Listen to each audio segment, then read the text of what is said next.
Hello, everyone, and welcome to Building SaaS on AWS. My name is Gunnar Grosch. I'm a developer advocate here at AWS. And if you are building or planning to build a SaaS product, this is the show for you. This is the show where we deep dive into SaaS specific topics so you can learn more about exactly that, building SaaS on AWS. And every other week, I bring on guests to talk about SaaS specific topics. And this week, I'm happy to be joined by Adam Brown from Mux and my colleague from AWS, Vikram Vunduru. Welcome to the show, both of you. Thank you for having us.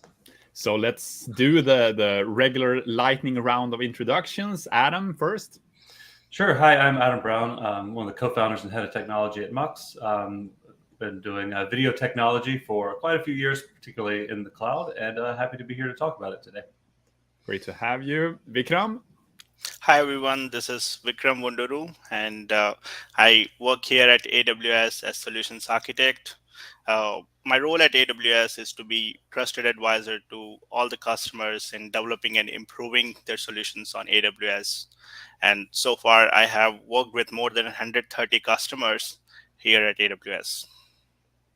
Welcome to the show, Vikram, as well. And in this week's episode, we're going to learn how Mux manages real-time data flows during large-scale video events. And maybe, Adam, we should start just there and you perhaps giving us an overview of the Mux platform. Sure. Well, Mux has a few products today, but really the summary is that Mux is all about building tools that allow developers to solve the hard problems in video, with great APIs. So we're really developer first. Everything we do is self sign up, transparent pricing, and built behind great APIs with great documentation. So our two products today are our Mux Video product, which we won't talk a ton about today, but that is it allows us to ingest video content from live or video on demand files, transcode those, store them, distribute them, and handle all of the content distribution network needs for you to have a great video end-to-end experience. The other product, which we're going to really deep dive into today, is our Mux Data platform. So our data product allows, we basically instrument video players with our SDK to collect telemetry and metrics about video playback, allowing our customers to build enhance their video products so to really get observability into their video stack, so all the way from the player up to the delivery. As well, we use that to help us optimize our own video platform. One other bit I'll mention is, since we're talking about real-time data, we also just released real-time video last week in beta, so check that out too. We're kind of rounding out the full picture of the video ecosystem with live, on demand, and now real-time video chat. That's great. And if people are joining us for the first time, we want to make this show interactive as possible. So if you have any questions for Adam, for Vikram during the show, just post them in the chat, and they will do their best to answer those questions. And to begin with, just to make sure that the chat works, let us know where you're joining us from as well. So let me bring up your screen share, Adam. Maybe you can show us a bit more about Mux there. Sure, absolutely. So I'll start kind of with the landing page here for our data product. The whole idea is to get those metrics around the overall viewer experience. So this is really geared towards showing you the quality of experience that the end user is having. So like I mentioned before, we're building SDKs for lots and lots of different platforms where we can show things like overall viewer experience. It's a combination of like playback success, startup time, video smoothness, how much rebuffering is happening, for example, video quality, like are you upscaling or downscaling your video, and show that to you in kind of a coherent dashboard. And we'll do a deeper dive into the product in a little bit, but that kind of sums it up. On top of this, we have a really great real-time dashboard where you and this is where the real-time part of what we'll talk about today comes in, where you can see what's happening in real time on your distribution platform, and either make changes or optimizations on the fly, just like you would with a Grafana or something like that. So you mentioned API-centric, Adam. Mm-hmm. Maybe tell us a bit more about the API-centric nature of Mux then. Sure. So for Mux, everything starts with the API. So obviously we have APIs for adjusting this data content and the video content, but also we're really focused on allowing you to get your data out via API as well. So almost all of the APIs that we have for exploration and the dashboards that we built are available to customers, as well as data streams out to customers as well. So you can connect that to your own data warehouse or your own dashboard backend system. So it really is all about, while we do have these awesome dashboards to dig into and hopefully you find really useful, you can still own your data and both from ingestion and egress sides. And why is this important, do you think, or how? Yeah, so I think a real kind of philosophy of the company is that the developers are they're the people working with the tools directly, and the better to some degree it is a marketing tool, right? You want to build the right product for the people that are going to be using it, and then they're going to word of mouth, they're going to tell their coworkers, bosses, management, whoever, that this is the right product for them. So a lot of our effort goes into things like great documentation, great SDKs, and really well thought out APIs. That's really where we start when we think about a new product. And I think this hopefully resonates with AWS builders out there as well, knowing that APIs and SDKs are really important with everything that they are building. Sure. So I know when we deep dived into this prepping for the show, we saw that you have different public-facing APIs. And what's driving those differences then? Yeah, so that's really the distinction between when you're ingesting metric data like this. That there's a very different, I'd say, footprint to even the technology stack of what it looks like to serve, say, the product API, the authentication and kind of product layer, versus the massive stream of data ingestion. Just for some context there, we're deployed across lots and lots of different devices.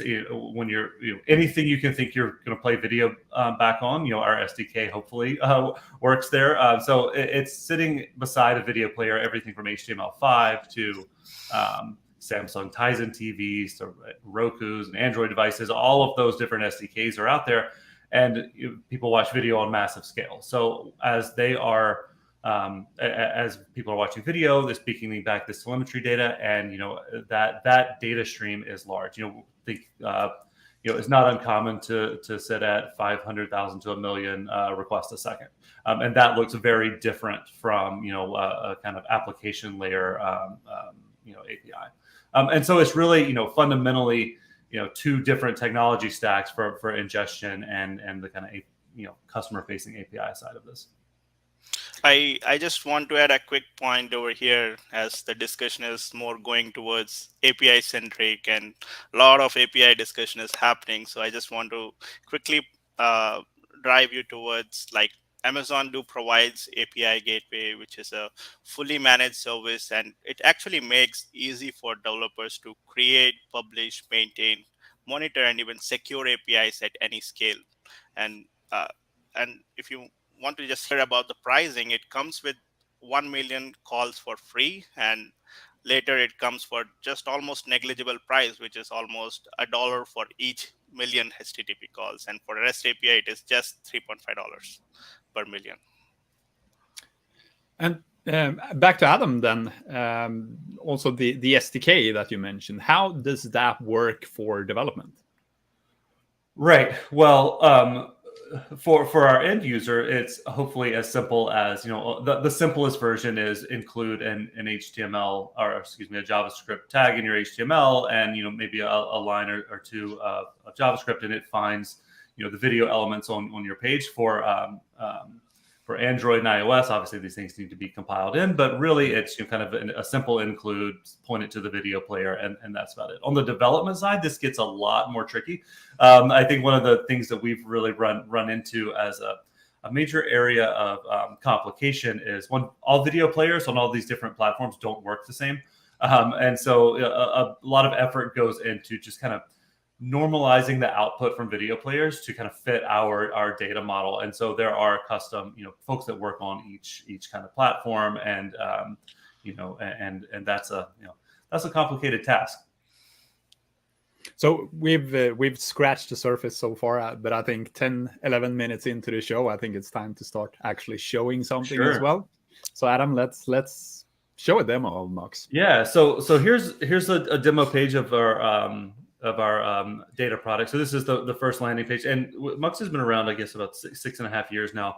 And this was the first product that we built. This is what we call our historical metrics product. So in this view, you can explore your historical viewer experience score metrics over, in this case, for scope of 24 hours, but you can go back and look at, 30 days, 90 days, whatever custom range you would like to. And the idea here is to allow you to dig in to what's going right or wrong on your video platform. And so we have quite a few different metrics that you can explore. From overall viewer experience is kind of our way of summing everything together, but you can look at playback success, did it work or not, startup time. So each one of these has a subcategory as well that I'm not going to go into, but hopefully you can see how much kind of ability you have to dig in here. So things like startup time are a combination of like player startup times versus page load times, seek latencies, those kind of things. Smoothness is really important for rebuffering. So how often does it rebuffer? How long are those rebuffers when they happen? So for example, here I could look at the rebuffer frequency.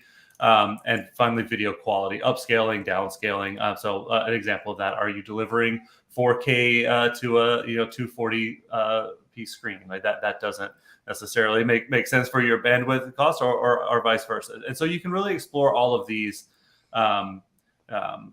independently. And where's a fun one maybe is request throughput. So this is actually the throughput of the device that we're delivering to, in both median and 95th percentile variations. And all of these can be explored via a lot of different dimensions. I'll just go really quickly through those. So things like browser type, operating system, kind of everything about the device, the player. A really common use case for us is like A/B testing of new video player rollouts. So, you want to roll out this new version or entirely new like video player stack on your end device. You can kind of A/B test that and see how that's going. Let's take another good example. Often there's network problems in particular regions or continents. So let's look at the continent, for example. Here I could say North America versus South America, and really get a picture of each one of these compared to each other. Another thing that's really powerful about this platform on our database layer is you can really filter in deeply here. So I could say, let's look just at North America, at a specific like CDN, and that one's not working, but keep digging in deeper and deeper until you really find the root of the problem. So lots of metric exploration here, lots of places to dig. Is that how you see customers using it as a way to find issues, find what's causing them? Absolutely. So that, this is meant to be kind of open-ended exploration. You can kind of dig in as, I suspect there's an issue with this network segment or this CDN. You can really go in there and quickly compare and contrast the two. Another way that we've got this set up, this Insights tab, will actually kind of run a query for each subcategory at the level that you're at and say, well, what's the worst performing thing? In this case, it's saying Android has this kind of relatively lower score for 25% of the view. So things are weighted by their negative impact. I can click now. I'm filtered by Android. It'll say next level down. Actually, it's Android and Chrome mobile seems to be particularly impacting, and keep diving in. So Android, Chrome, Video.js 7.6.0, and really get to what the problem is, hopefully very quickly. Quickly talk about the data set kind of behind this. If you think about this as rows in the database, what allows us to explore this so deeply and kind of have this unlimited filterability is that if you think about it as rows in a database, it really is those video viewing sessions. So I pulled up an interesting looking one here from earlier, and this is that actual like the video viewing session, and you can see the full timeline here. So you can see this person that had 5.9 seconds of startup time. They played for half a second. before they rebuffered for 5 seconds. So this was not a great experience, and you can see exactly kind of what happened on the player. All the detailed statistics about what was going on around all those different metrics, the stream details, the metadata, the network, all of that kind of great stuff to really start digging into to what's going on. We have alerting on all of this as well, so you can set up a threshold or anomaly based alerts for if you have things like I'll just click it really quickly, like alert rules that look like rebuffering percentages over a certain percentage for 5 minutes, ping PagerDuty, Slack, those kind of things. So it really is, an operations center for video streaming. And then I'll switch over to the prettiest dashboard, I think. And this is our real-time dashboard. So this is 10 to 20 seconds from real time.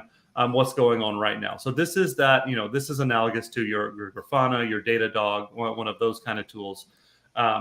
Where you can really see what's going on right now for both a number of concurrent viewers watching, metrics like exits before video start, playback failures, rebuffering percentages, and video startup time. Similarly here, if you want to dig deeply, like I could focus this just on the United States. Now everything is scoped to the United States.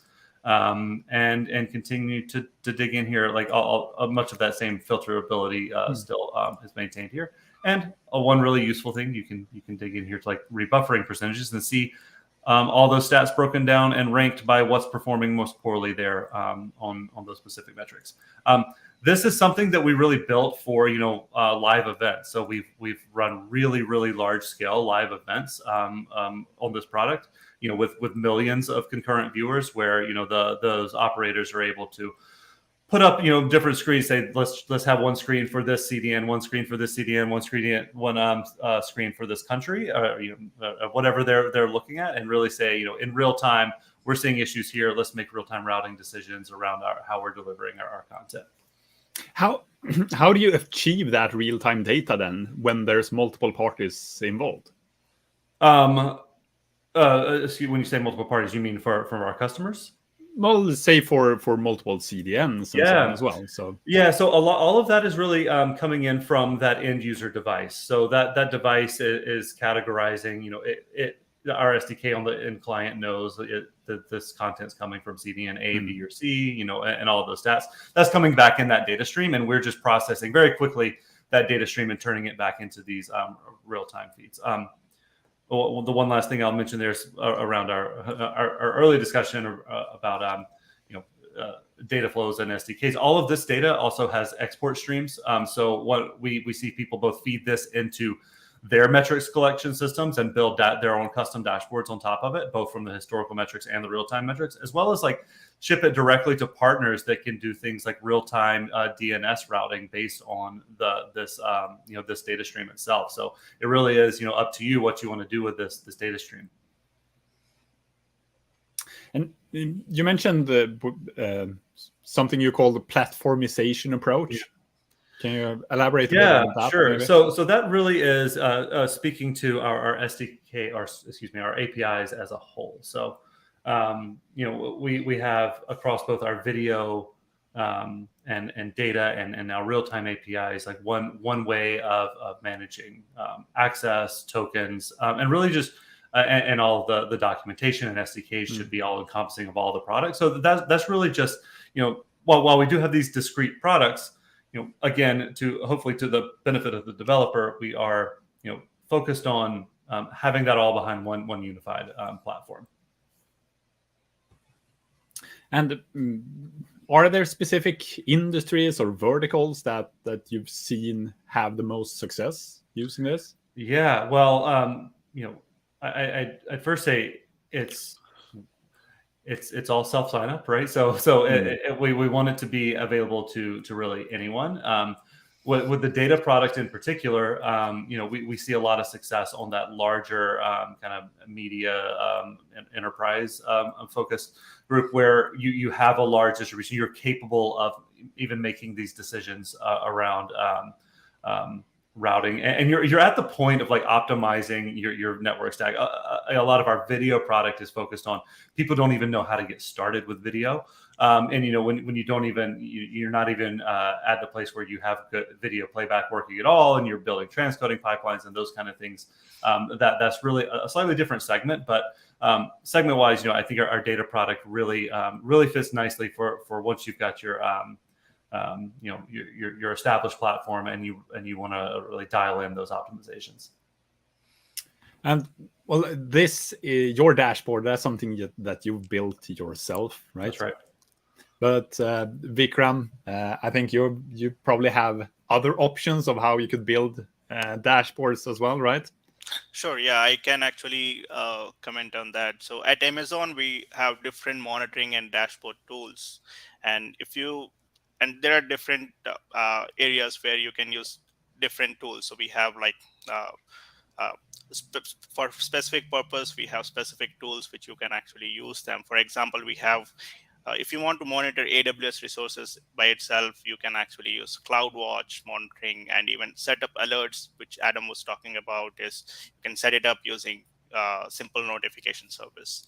And we have also the managed dashboards, like for example, we have managed Grafana service, and we have Amazon QuickSight, which you can integrate with your applications using APIs and SDKs. And let me just double click on these two services, which is Managed Grafana service and QuickSight. So Managed Grafana service is a fully managed service of open source Grafana, which we have worked and developed in collaboration with Grafana Labs. With this service, you can actually analyze your logs and traces without having you to provision any servers and configure them or do any kind of heavy lifting in securing or scaling this Grafana in production. Everything is actually taken care by Amazon itself. And when we talk about QuickSight, it actually serves all the functionalities which we just talked about, and also it has integrations with ML features which can automatically look for the patterns or outliers with the data, and it allows you to even ask questions with natural language. So it can be a game-changing solution if the customer can able to integrate with their application. And as of today, customers are using these tools to integrate with their application and give multi-account access to their customers as well. So you don't have to build your own dashboard, but Mux has done a great job with this one for sure. So Adam, we've looked a bit at how customers are using Mux and what they are seeing basically in the platform. Should we perhaps switch over and have a look at what's behind the curtain? Look at the architecture. Sure. Yeah, and just following up on that last note, I know that we have had customers that use our data pipelines to ingest into AWS and build specifically the Grafana dashboards on top of some of this. So it really does all tie together nicely. And the dashboard is just looks like the Grafana I know. Yeah, right. It does. Look pretty good, actually. Sure. So yeah, let's dig into the architecture a little bit. This is not really the architecture, but very, very high level. Again, we have all of these devices sending data into our data ingestion API. We have the ability to get that data out via these dashboards, as well as these our APIs that drive these dashboards. So our metrics API and our real-time data API. As well as data exports, via real-time stream or like nightly batch exports are still definitely a thing as well, as well as alerts. So this is not the tab I wanted. There we go. So diving one level deeper here. We've built all of this on AWS. Really relying on a lot of the kind of core AWS services. The first thing you'll probably notice here is the kind of multi-tiered collection approach. I talked earlier about that really high scale ingestion traffic. One of the lessons we learned early on is not just is that high scale, but it can be very unpredictable. One thing that is challenging for video is you don't necessarily always see those nice, smooth, like daily patterns. One customer may suddenly have, a multi-million viewer live event that you need to be able to respond to. And so that quickly led us down a path of isolation very early on. So the way that we've done this today is not, but because we are self sign up and kind of scale all the way up to the enterprise, we don't necessarily put everyone when they sign up on a dedicated full stack, right? Like, from that most in 99.9% of the cases, the self sign up, at least to get started, is going to be relatively low traffic and can kind of fit in a bundle with everyone else. So the way we basically built this is we have multiple tiers of collection pipelines. We have kind of the self sign up one, the unvetted. You come in and well, let's get some traffic patterns and see what's going on. We can promote that to new levels within our stack. A more dedicated pipeline, and then finally we can at those larger events, at those larger scales, larger customers, we can dedicate collection pipelines to each individual customer or even event as needed. Quick question, Adam. So Yep. Is this like whole architecture you have, like the whole application which you have built? Is it on like Kubernetes which you're using, and what kind of services actually you're using over here? Yeah, so we started day one building everything in Docker containers. We actually, our first iteration, we were using Rancher back before Rancher kind of switched over to being kind of fully focused on Kubernetes. But early on, we switched to Kubernetes. I guess the first year in or so. So it's all built on Kubernetes. I think since the very first day, everything we've done has been deployed in containers, and that's been a really nice journey. 6.5 years ago, that was starting to become the default, and we're very happy that we went that way. Kubernetes Awesome. has been really great to us. So yeah, we do manage the Kubernetes clusters ourselves on AWS services. So today that story's changed a little bit. I think when we very first started, the cloud provider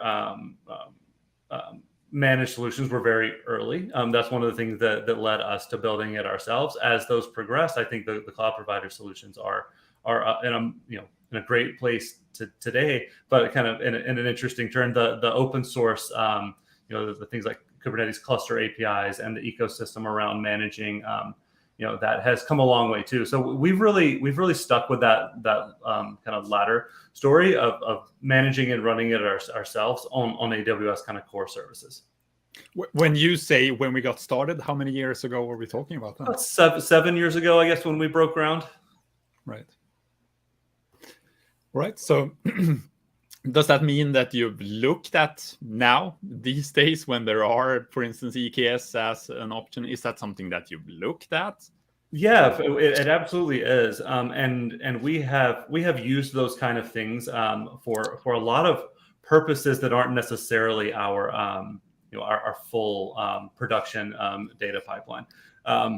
That is things like, if we've wanted to run like ML experiments or kind of data processing, in kind of separate clusters, a quick and easy, let's spin up an EKS cluster is a much better story than having to kind of bootstrap our own Kubernetes cluster for those use cases. And you also mentioned the different tiering, for instance, with customers from self sign up to perhaps the more large scale events. Yep. How do you then isolate between these different tiers? Yeah, so in this case, these different tiers, whether they are customer specific or event specific, or kind of these more bundled tiers, each one of those tiers has its own load balancers in front of it, its own auto scaling groups of instances behind it. Generally, this may or may not be, running on the same, overall Kubernetes cluster, but the machines themselves are isolated from a scaling perspective. And the more, in some cases too, we've, we run Kafka ourselves, and we can talk about our story there as well in a minute. But in some cases we've dedicated, we've kind of dedicated inside of one Kafka cluster specific nodes and partitions and topics. and in some events for very, very large scale events that we know is coming, we'll dedicate an entire Kafka stack itself. That's actually required at the very high end a lot more Kafka specific tuning than we expected to get into. So yeah, we've been deep into Kafka tuning land. I will say that. When we first built the product, we used Kinesis, and Kinesis got us a really long way. Where we ran into some challenges with Kinesis, which I think a lot of this has been addressed today with some of the auto scaling, was with that bursting that I mentioned earlier, when you would kind of not know that there were this large scale event coming. You needed to scale very quickly. Early in Kinesis lifecycle, you couldn't necessarily like triple, double your volume, then double it, and then double again. And so that's a place where we really had to kind of rely on rolling it ourselves. I think that story has changed significantly today. And I know our customers on the egress side, where we push these data streams out we rely heavily on Kinesis and the kind of auto scaling there. And now with the option of managed Kafka as well, is that something you've looked into then? Yeah, we have. I think we've talked to a lot of the core folks there at Amazon about switching over. That is something that we're exploring. One of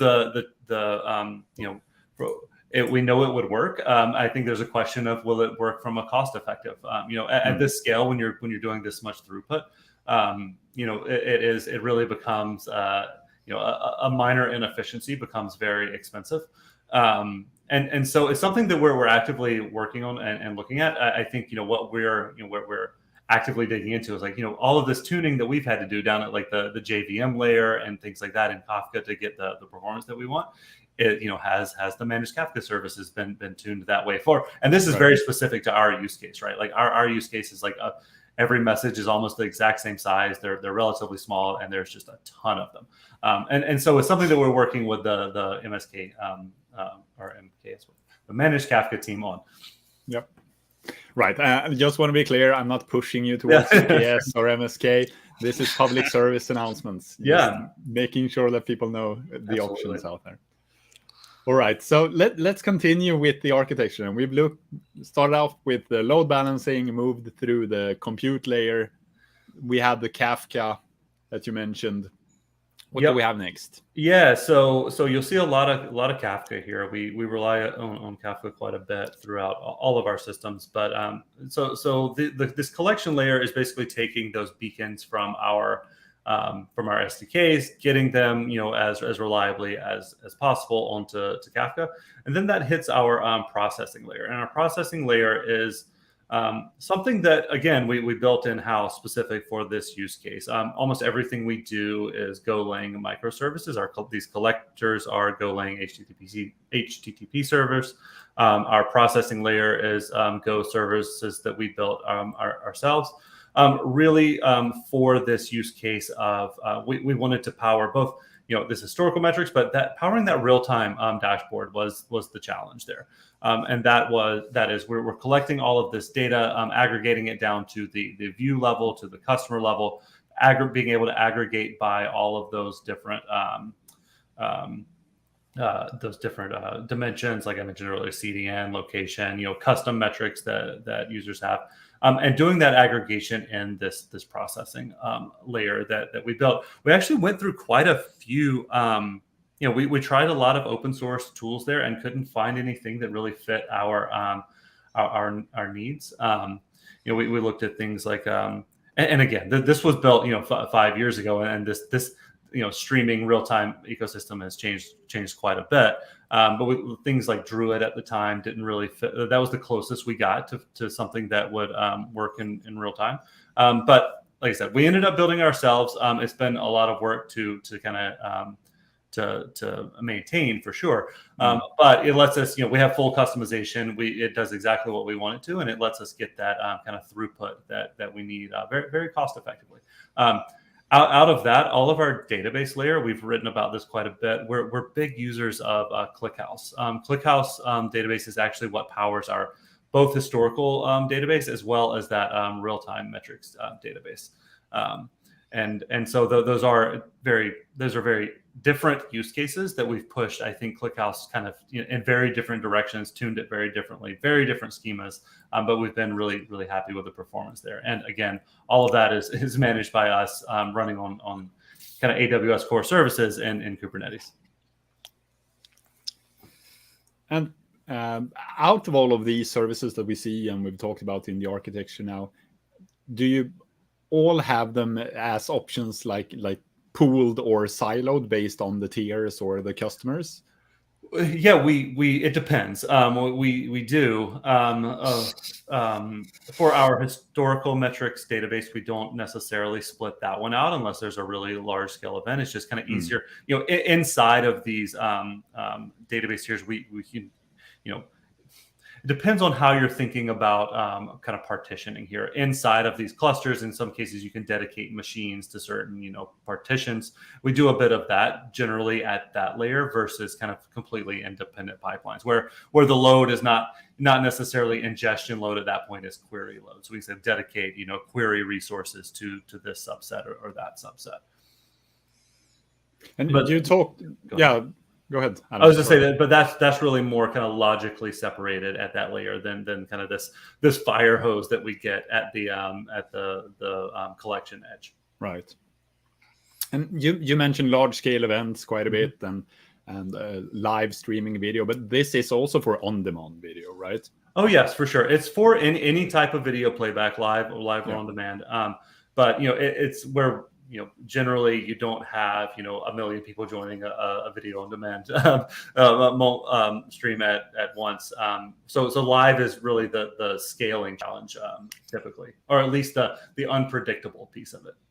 I guess some advertisements and things like that could cause an on-demand video to spike quite a bit as well. Yes. But, Yes. And have you had any real scaling issues through these years then? Oh yes. we've had a lot of scaling issues. It was a leading question, right? I think, like to your last point about ads, I think one of our very first kind of major scaling challenges and issues here was, I think it was specifically around that, where we were had a very large scale event, right? And it was definitely millions of viewers, and something went wrong on that customer's endpoint or those customer devices when they switched to the ad. So basically, every single SDK started reporting errors at the same time, and including they started kind of crashing, crashing and reloading very, very quickly. So suddenly the traffic 10x. We've learned a lot of valuable lessons about protecting ourselves from ourselves. If you think about it one way, we've kind of built our own botnet right out here, where we've got millions of end users with our SDKs that are pinging back to us. So it's everything from back off and retry mechanisms to mechanisms at our collection layer that can shut off certain collection segments, say by IP address or title or whatever kind of segment that we want. So that's something that lessons learned from not being naive probably in the first pass, but something that we certainly spent a lot of time building robustness around. Vikram, you want to add anything around some of the AWS services Adam has mentioned? Yeah, sure. Actually, I heard a lot of AWS services during this architecture, but I would like to quickly point out when we are talking about Kubernetes, and AWS do provide a managed service about that. And the way we think about this managed service is that we take all the heavy lifting from you, because these Kubernetes clusters or brokers of the Kafka service are very heavy to manage. And that's where we take the heavy lifting and we manage it for you, all the scaling and everything. We take care of it, and which makes it high available for you. And that's where this EKS comes into picture, which helps you manage your Kubernetes, and which is actually the nodes and is everything is managed by AWS itself. And what Amazon EKS do is it automatically manages the availability and scalability of your Kubernetes control plane nodes. It is responsible for scheduling your containers, managing your application availability, and even storing the clustered data. And it also does many other key tasks along with that. And EKS lets you create your containers not only on EC2 instances, which are servers, but also it helps you create your containers on Fargate, which is a serverless offering from AWS. So you can able to create your containers without for you have to run a real server, and you just have to. Fargate will just utilize how much RAM and how much exact storage, how much exact CPU you need in order to run the particular container. And EKS connects with the load balancers, and I heard about talking about balancing the load and even scaling issues and all, right? EKS actually connects with auto scaling groups and load balancers, which help you manage your nodes to auto scale, which helps you manage your traffic to load balance across these scaled servers or nodes. And it also connects with IAM resources, which gives you the role-based access control for your applications. And also it also connects with the VPC, which actually forms the pod level networking inside your Kubernetes cluster. And if you want to dive deep into Kubernetes and Kubernetes especially for SaaS, we've had several episodes in the series previously around that. So do check them out as well. I think Bill in the chat can probably paste some links to those episodes for us as well. Yep. And when we talk about the SaaS, we have SaaS factory engagement here at AWS. And what we do with all the customers is that we kind of understand their product and help them drive towards the SaaS product.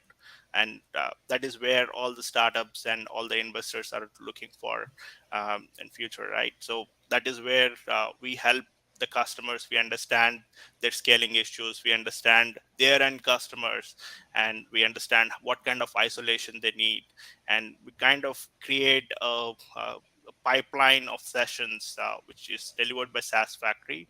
So to all the audience, if you're not aware of SaaS Factory, please reach out to AWS account team. We can actually help you with that. Awesome. So if you just joined us, too bad, we're approaching the end of the show, but this is Building SaaS on AWS. I'm Gunnar, I'm joined by Adam and Vikram today. We're looking at how Mux manages highly performant real-time data flows during large-scale video events, and have had a great overview of both the solution, how it works, and looked at the architecture and heard about some of the decisions that Mux has made throughout the years and how they're managing the peak, perhaps, in terms of large-scale events. So, Adam, when we're talking about streaming video, latency is usually a thing that's quite important. Having that data stream close to the users using CDNs and so on. How does that affect your solution? How close to the user does this need to be? Yeah, so one of the things that we spent a lot of effort on was getting that data latency down kind of as much as possible. Obviously, there are some steps to you can't have it's not video chat style latency. We're doing some aggregation and we're trying to get that turned around to you as quickly as possible. But realistically, for the way I like to think about it is what kind of latency is actionable, right? Like you're not necessarily going to be able to, the difference between 1 second and 5 seconds and seeing a metric show might not be something that you could even take action on. But, getting under that, 30-second kind of time frame, I think really is where you can start having, automated decisions made, if not manual, right? I think nobody's going to switch their entire network routing because of one drop data point, but maybe two, right? And so those kind of decisions is what drove us to really pushing this this latency down. I think generally we see 15 to 25 seconds from the time like something happens on the client device to the time it like shows up in the real-time dashboard.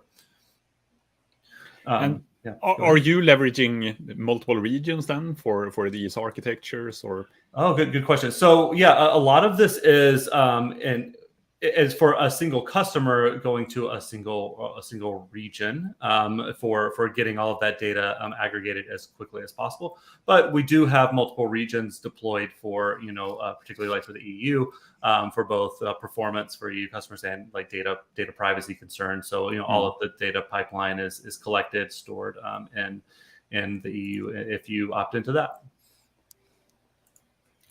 Yeah. So in terms of the data stored, is that anonymized or?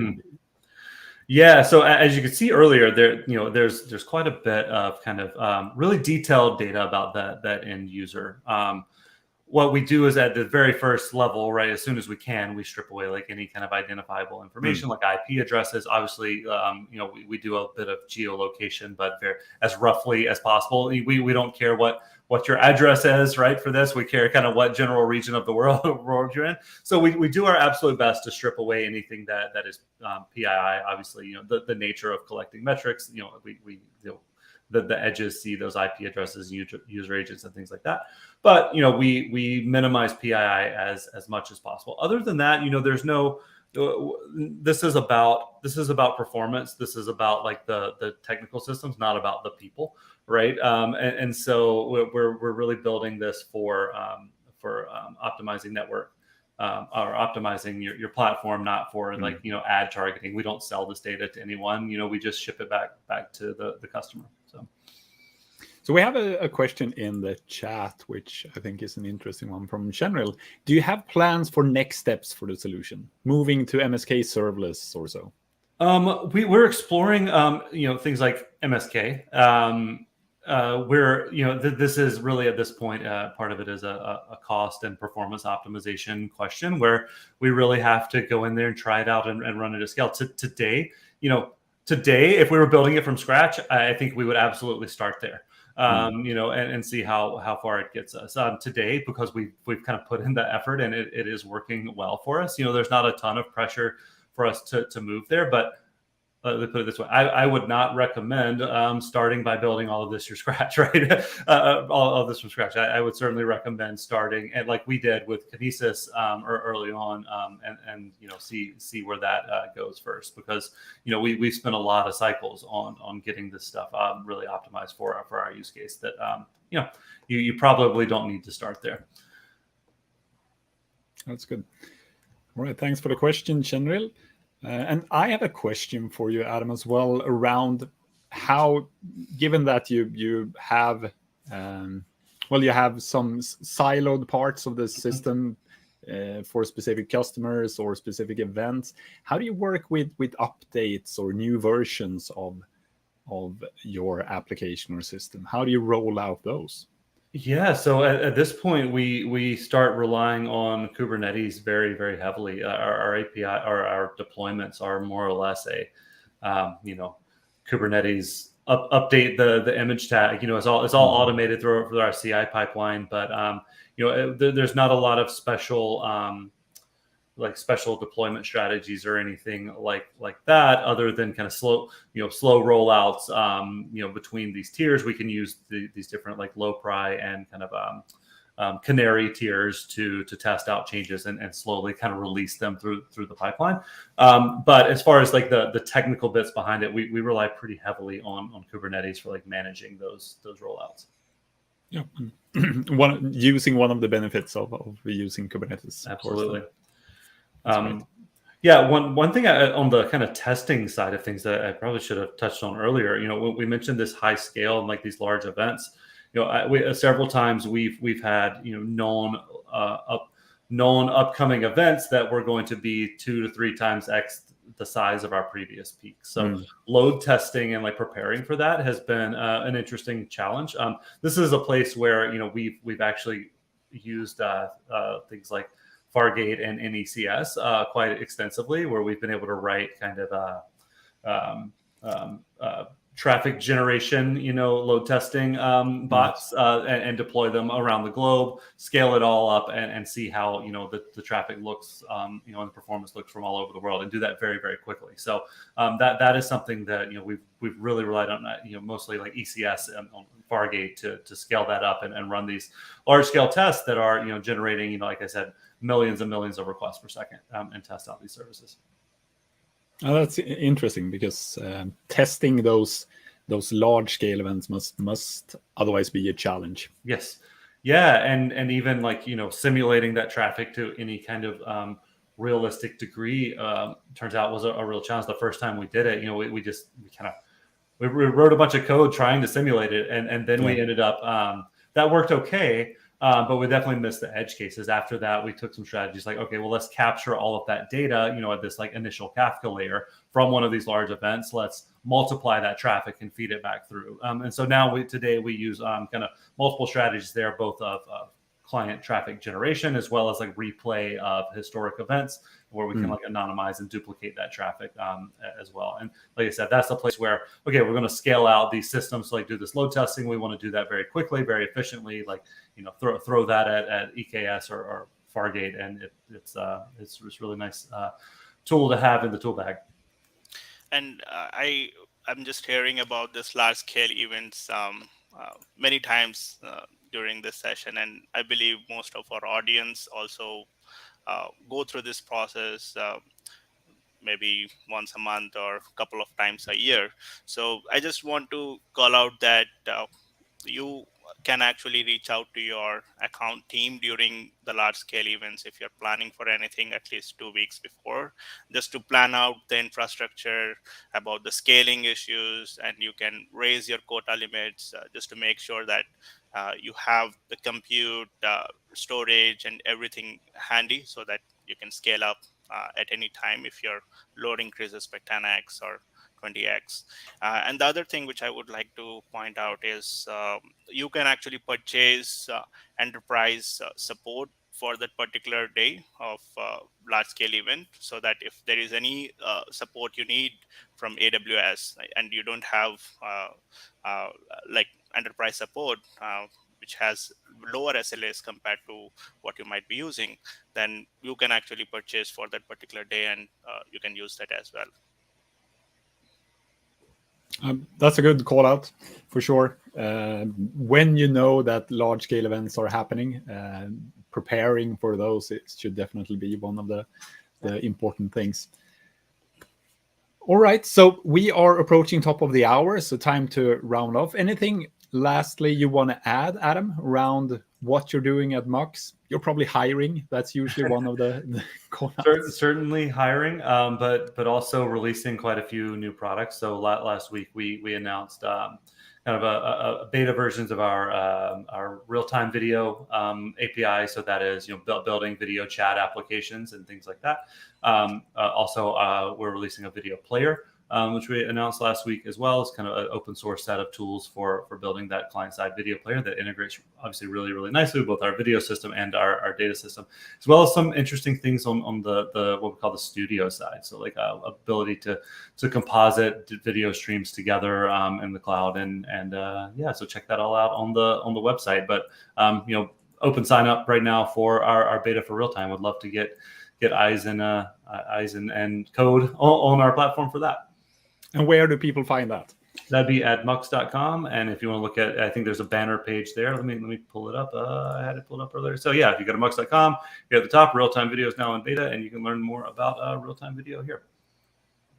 That's great. And one last thing that maybe we should have covered in the intro. What does Mux stand for, Adam? Yeah, so Mux stands for multiplex, which means like multiplexing streams together. And in the video world, it's usually you're muxing or demuxing audio and video streams into a single container format. So we do a lot of that at Mux, both demuxing and muxing. So that's where the name came from. That's great. All right. And with that, I want to thank Adam, Vikram for joining today. I want to thank everyone for listening in, watching this stream. And well, I wish you all a pleasant day ahead. Thank you very much. Thank you so much for having us. Thank you.